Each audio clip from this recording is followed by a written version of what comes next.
plenty of time if you turn your head and suddenly the bald cap crinkles and they have to cut, go in and repair it, continue. But in this instance, every 4 days we shot another episode.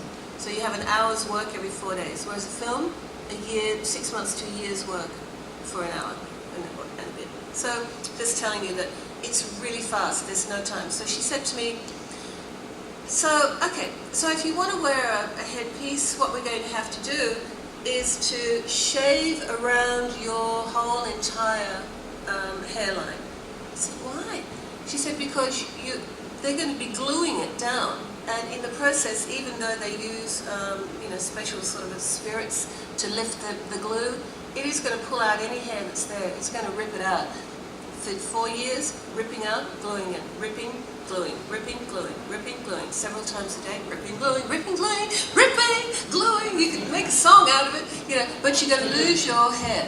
It is going to come out and you'll end up with scabs. I went, oh my God, someone saying yes? So, yeah, so you understand, anyone who's who knows about this prosthetic makeup will know exactly what I'm talking about. So then she said, not only would I have to shave every day, shave the hairline that much all the way around, I would also, with the rest of it, I'd have this long piece in the middle, like Vernon's, sort of, well, except that it would be, long. She would have to cut that to probably, 3 inches. So I would have a friar's tuck in reverse, right? I'd be bald around there, and I'd have this little, like a hat of hair. I said, come on. Well, you might as well just shave the whole thing, If that's the option, and then end up with, with scabs and this friar tuck hair, forget it. So I decided I wanted to do it myself, and kind of like almost like a religious ceremony. So, and the way I saw it in myself was to envisage that because you have to sort of get your mind into that, and shave off my eyebrows, because it's really awful to look at. In the makeup it was beautiful, but out of the makeup I looked like a thumb. With a mouth, So and when you're used to being, an attractive lady, and you're removing all the affectations of femininity, right? Visual femininity. So I saw it almost as a Buddhist rite of passage. So I'm going to be a Buddhist priest. I'm going to make this character come to life for all of you, for the years that I'm in it, and I'm going to live it 24 hours a day, and I'm going to be like a Buddhist priest that's being initiated into Buddhism. And so that's going to be part of my releasing femininity, releasing feminine ego. And really I had to do it, otherwise I would have gone insane for all those years. So that's what I did.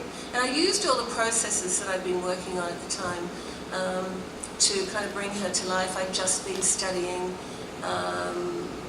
naturopathy, homeopathy, herbal medicine, Reiki, energy healing, all kinds of amazing, lovely energy work, because I just really loved it. I wanted to be a natural doctor at some stage, and so that was all part of the process of learning the relationship between physical, spiritual, mental, every which way, and wanted to learn about the human body and the spiritual body so I could learn to help to heal it at some stage eventually when I became older and passed all my courses. And then I got Farscape, so I was able to inject a lot of the stuff that I'd been learning into this amazing character.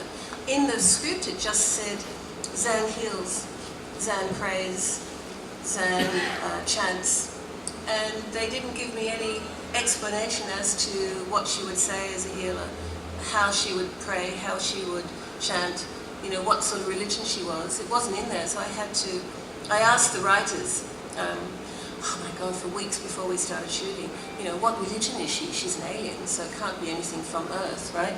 And how does she chant? And there's nothing in the script. And how do you want me to heal? What sort of thing do you want me to do? And they just didn't have time. It's like you directing and producing. You in the first stages of putting a piece together. You're nuts.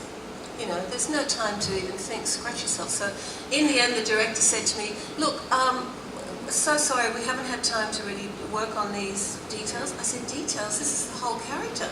I need to know if she's a priest. What religion is she? How? It will affect the way I move, speak, everything."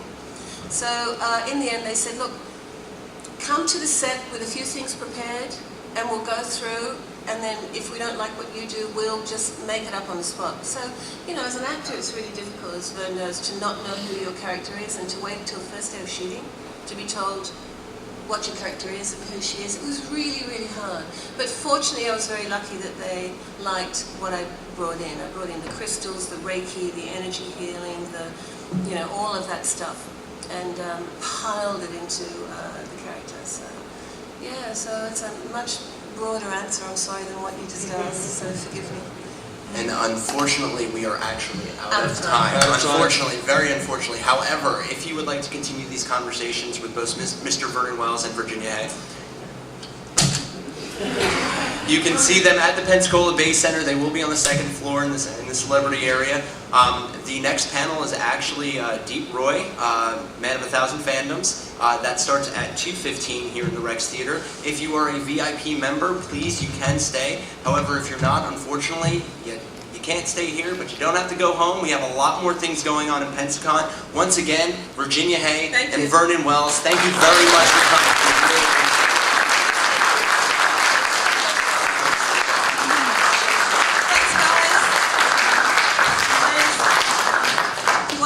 Meditation class. It's on Sunday, that's right. And actually, that's my fault. And also, Vernon has a workshop on showbiz as well on Sunday.